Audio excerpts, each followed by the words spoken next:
Ever wondered how this becomes this? Welcome to another episode of One Take SpeedPaint, a new mini-series on my YouTube channel where I provide commentary over my creative process in under a single take. Well, let's go.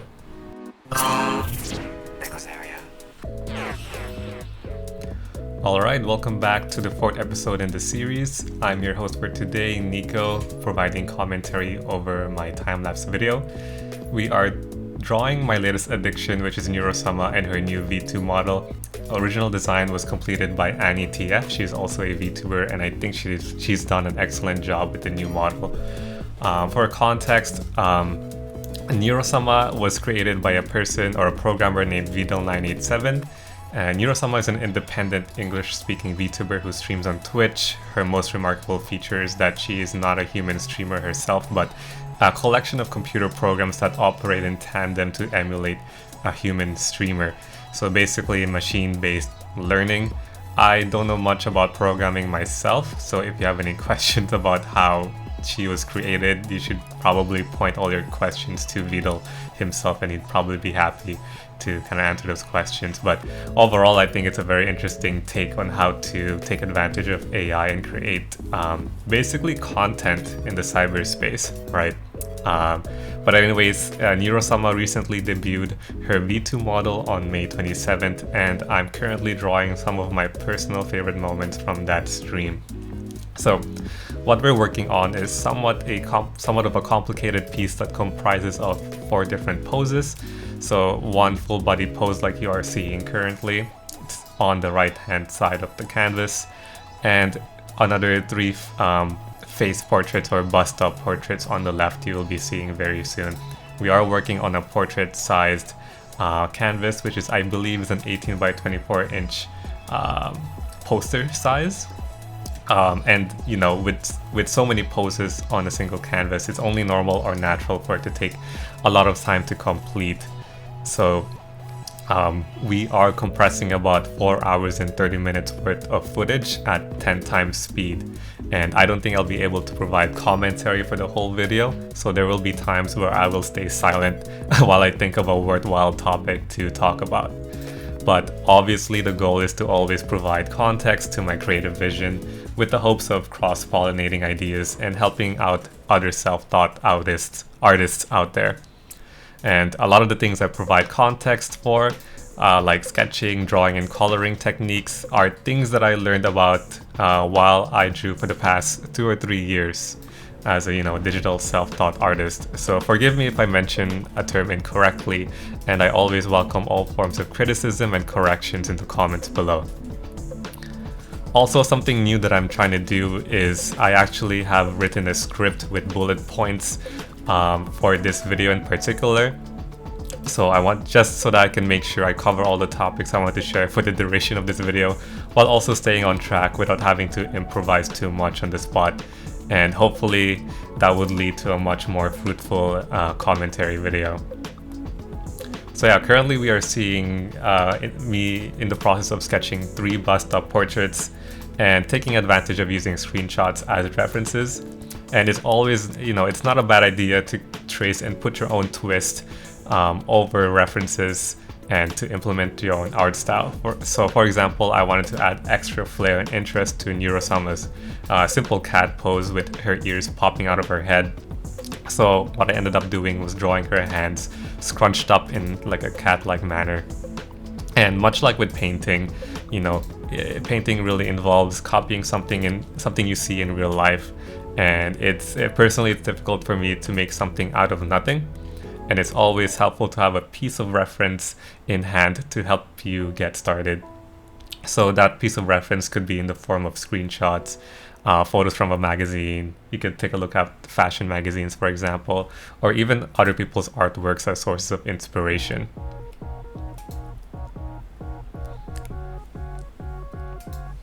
So typically doing sketches is, for me, I think it's a really fun part in the art process, but coloring itself is, in my opinion, is the most appealing part to the process, just because you can see your sketch come to life with different colors. We are wrapping up the sketch here, and shortly resuming to or coming into the line art phase here.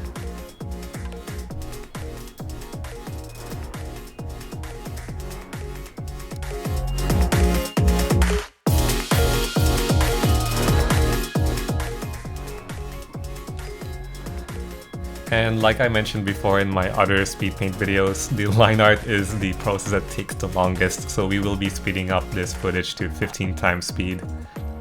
And always remember to make a new layer above your sketch layer. I made that mistake before and it was completely dreadful to try and start again from scratch.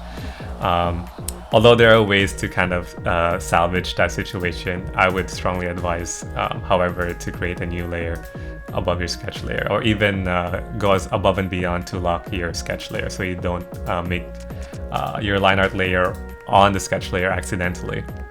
So that would just help save you some time, But yeah, it's always a good idea to separate layers so it's easier to make changes and edits to it in the future. As a side note, all my line works are done with intent. So what that means is that I apply light pressure on my tablet for the innermost lines of the sketch, while also applying harder pressure for the outer perimeter lines. The type of brush I'm using is a modified pencil tool from Clip Studio Paint. I was looking around for an alternative to what I'm used to on Photoshop, but I couldn't find anything in the workshop, so I just decided to make modifications to the pre-existing pencil that Clip Studio Paint has to offer. So what I've done is basically change the settings to, like I said, mimic the pencil tool from Photoshop. And I am currently trying out a trial version of CSP, and I'm pretty much amazed at how fluid and consistent it has been while I'm drawing on it. This video is not sponsored by CSP, but I'm just generally amazed at the amount of feature it offers. Shortly you will see me working with 3D models. And it's such like an amazing tool that you can just make changes to the model itself, like bend their limbs and whatnot, and change camera angles as you see fit. And I try to play around with 3D models in the last minute during this line art phase to kind of just double check my anatomy. And it's never too late to double check your work and make edits to it. And that's why it's important to always separate your layers, so if you spot a mistake in the future, you can easily make adjustments to that layer. But yeah, it was pretty fun playing around with the 3D model. You will see me using it shortly while I do line art for this wink pose here. I wanted to make sure that the peace sign was correctly configured, or I guess like anatomically correct. So I brought in this 3D model and bent it to the shape that I wanted and put it into the space right here, and I tried to match it as much as I could. However, like this should really be done during the sketching process and not during the line art process, and that would just save you some extra time from just doing some extra unneeded line art work. So I ended up just copying the pose, couldn't get it quite right. So I ended up just sticking with my current sketch, and just because I was kind of more overall happy with how it turned out. And sometimes it just be like that, when you made your initial sketch and think that it's right, it probably is right. Although there are some cases when you have a gut feeling that it looks kind of off, and of course a good alternative is to you can always share your artwork to other people and have other people kind of share their opinions on it.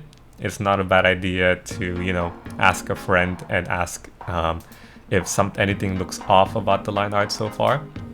I've had that happen before where I was unsure whether or not an arm is supposed to bend this way and whether or not the overall pose makes sense. So it's very nifty to have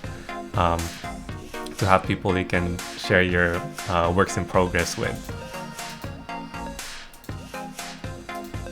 Also, as a quick side note, I was comfortable enough to use the paint bucket tool to fill in some void spaces that wouldn't necessarily be colored later on, like Neurosama's eyelashes and the shadows underneath her chin.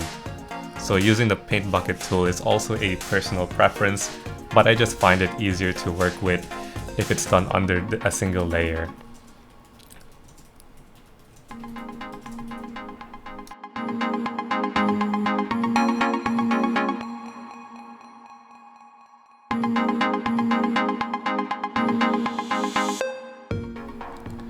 So we are going with the cell shading technique for this composition in particular, just because it's easier to do, I think. It's just a matter of filling in the void spaces with the paint bucket tool. And with so many poses that we have in a single canvas, I feel like using the cell shading technique is the easiest alternative. Of course, I could go with the soft shading technique, but I think for this piece in particular, I'd want to stick with cell shading. So with that in mind, we are using the pencil tool that is not anti-aliased. We don't want to use anti-alias brushes here, so that we can have some nice, we can fill in the void spaces as much as we could. Because if we stick with the anti-alias brush, it'll be a little bit difficult to fill in the gaps later on. And we're basically just trying to save as much time as possible and trying to streamline this process as much as possible.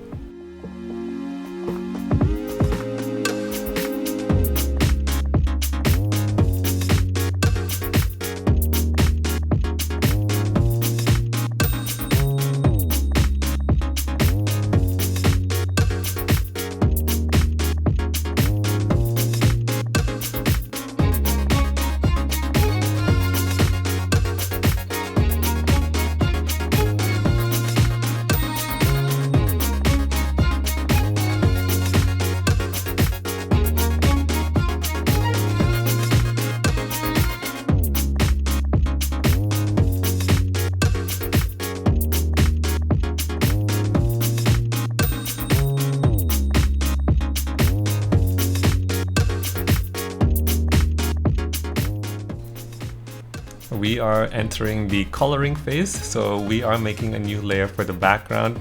We are starting with a blue paint bucket tool, and then now we have selected all of the void background spaces. We can use the wand tool to select that layer, and then we can invert that selection and make a new layer and fill that in with gray color. And once you have that gray color, you can right click the layer itself and select the lock transparent pixels option. And once you have that enabled, you can freely color the subject without having to worry about going over the outer perimeter. Or in other words, you don't have to worry about coloring the background accidentally. So with that in mind, I might make a separate video or a separate coloring tutorial video with tips on how to streamline the process and make coloring much faster and easier for artists out there. During this process, we're also taking advantage of the paint bucket tool and making sure to disable anti-aliasing under tool properties. If you have it enabled, then what would happen is that it would leave visible gaps next to the precise line art we just created moments ago, which are gaps that we don't particularly want for this composition. Well, at least for cell shading in particular, we want to make sure that we cover all of our bases and fill in the gaps as much as possible. And furthermore, to make the process or the painting or the coloring process a lot easier, there's an option to make it so that the paint bucket tool refers to other layers. So that's pretty nifty. And when it comes to efficiency, the sketches and line work I made also takes into consideration how I would be filling in these void spaces with the bucket tool. Plus, it's super satisfying to see them filled up so easily with color and to see slowly but surely how the overall piece comes to life with all these variations of colors. In terms of choosing colors for both your foreground and background elements, you will want to refer to a color palette of some kind. So there's lots of variety when it comes to choosing a color palette, and I feel like it's a lot of trial and error. For this piece, I went with somewhat of a pastel color scheme with lighter and warmer tones. The harshest color I could find is easily the Pepe frog hat that I've made here in the lower left corner. But yeah, you want to pick colors that complements the main primary color. In this case, brown would be our primary color with blue as our secondary and red as our third color. I learned that using a triadic color scheme helps to visually bring the piece all together. So we would be following like a 60 to 30 to 10 rule. So what that means is the primary color makes up 60% of the canvas, secondary makes up 30%, and the third makes up 10%. Of course, the triadic color scheme isn't the only technique you can abide by, but like I said before, it's sometimes a matter of trial and error. And if you know the rules, you can always definitely break it.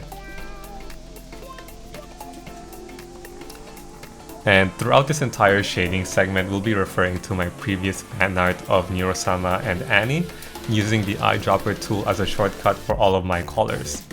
As an artist, you have to use whatever you have in your arsenal so that it's easier and always much more fun to create your pieces. So it's always a good idea to build upon your last artwork, or at least use it as a point of reference. Especially if you think the previous one was so good that if you build upon it, you'll probably end up making something even better. So like I mentioned earlier, we are going with the cell shading method, and it's just a matter of filling in the gaps with the paint bucket tool and experimenting with different hues, saturation, and I believe it's called lightness, or I think it's value. So I'm referring to the HSV, the HSV slider in the program. But anyways, for example, for Neurosama sweater, I use the eyedropper tool to grab the brown color, and then I slightly shift the value to a warmer, or rather I shift the hue to a warmer red hue, while also increasing its saturation and decreasing its value. So basically making like a nice warmer shade to it, if that makes sense. Instead of using the HSV slider, I am, however, using the color wheel instead, just because I feel like it's more visually helpful in my mind, at least. But some people prefer to use the HSV slider, which is by all means welcomed. And personally, I just find that making slight adjustments to hues make the overall piece more appealing to look at, rather than just by simply shifting the value slider down to create shadow. I learned this quickly as a digital artist, especially with coloring skin in particular. When you shade skin, it's not a simple matter of decreasing the value and the brightness of the skin tone, because when you actually do that, the skin tends to look very dull and almost zombie-like, because you need to remember that skin has blood underneath it, which means that there's a bit of redness to the skin depending on the skin tone you're working with. So especially with skin, you need to play around with the HSV slider or the color wheel to try and get that vibrancy out for your subject. So that's something I try to do with most of my pieces, since I'm working with a lot of skin most of the time.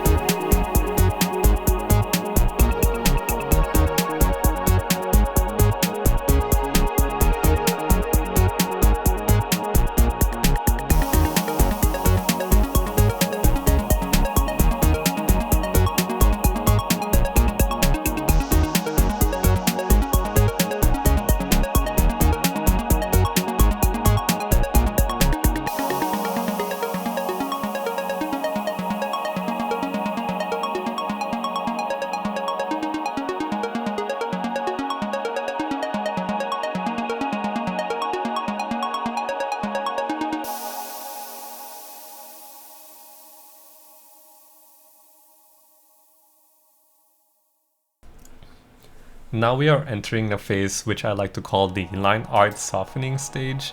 There's probably a better term for it, or a more technically correct term for it. So if you know what it is, please let me know in the comments, and I can I'll probably rename it accordingly. But basically what it means is replacing the harsh black inner line work to match the adjacent color. So what I'm doing right now is essentially using the eyedropper tool, and then with the skin, I pick the skin color and change it to a darker hue, if that makes sense. It's a technique that I started doing in early 2021, and I've been trying to hone and perfect it since then. It sounds like I'm some sort of swordsman or samurai when I say it out loud. It's like I'm sharpening my blade and preparing myself for the final boss or something. But even though this line art softening stage takes extra time to do, I think it's a very much worthwhile kind of process because it helps create focus on the poster. And what do I mean by focus? Because you'll notice that I avoid coloring the outside perimeter lines and leaving it as harsh black lines. And that's done purposefully to create focus on the overall piece. And another way to create focus is by adding this additional white, outer white stroke around the perimeter. And you can see that in my other artworks as well. But I decided not to do it for this piece in particular just because I feel like the composition is already noisy as it is, and I didn't want to introduce any additional things to look at. So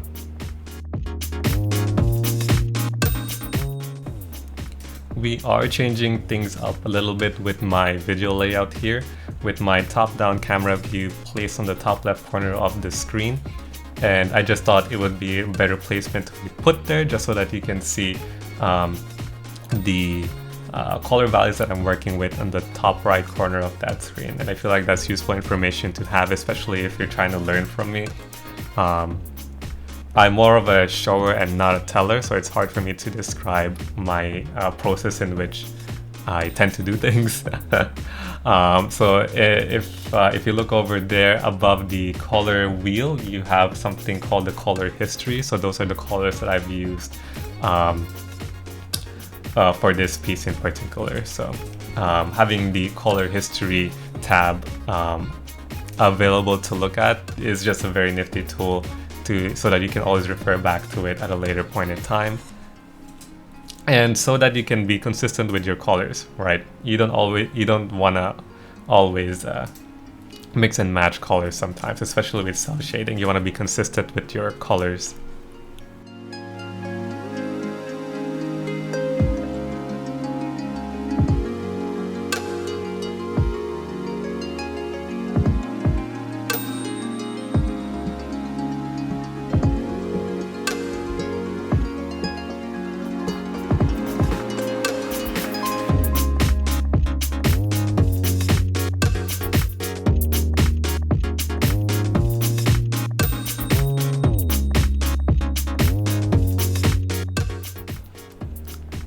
And now we are adding some final touches to the background here. I am experimenting with Clip Studio Paint's text feature.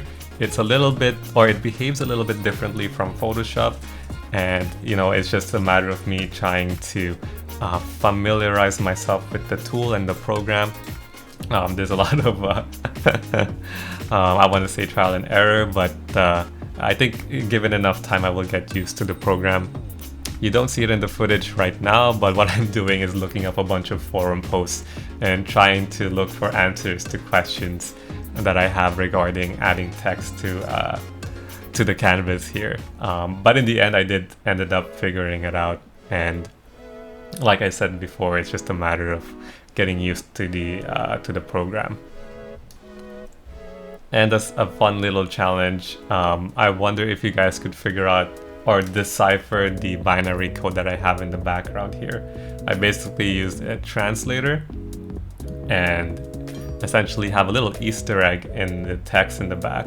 So if any one of you can figure out what the text says or the translated text says in English, feel free to share it in the comment below and I'll highlight that comment.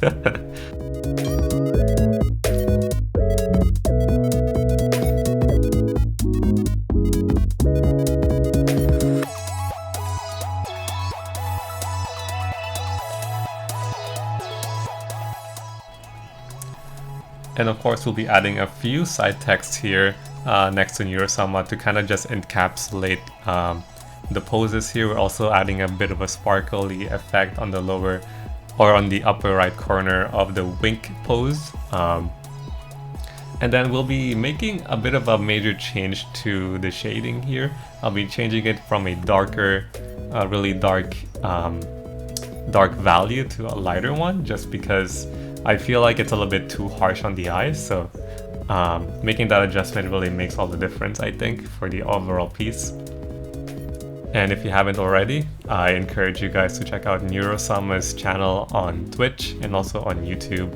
It's a pretty funny experience once you hop into it. There's a lot of people who are requesting some strange things and making the AI kind of say a bunch of like interesting subjects. And you know, there's a lot to unpack, but I'm sure once you've entered that rabbit hole, there's no escaping it. So we are entering the final stage of the time lapse, so I'll see you guys in a bit.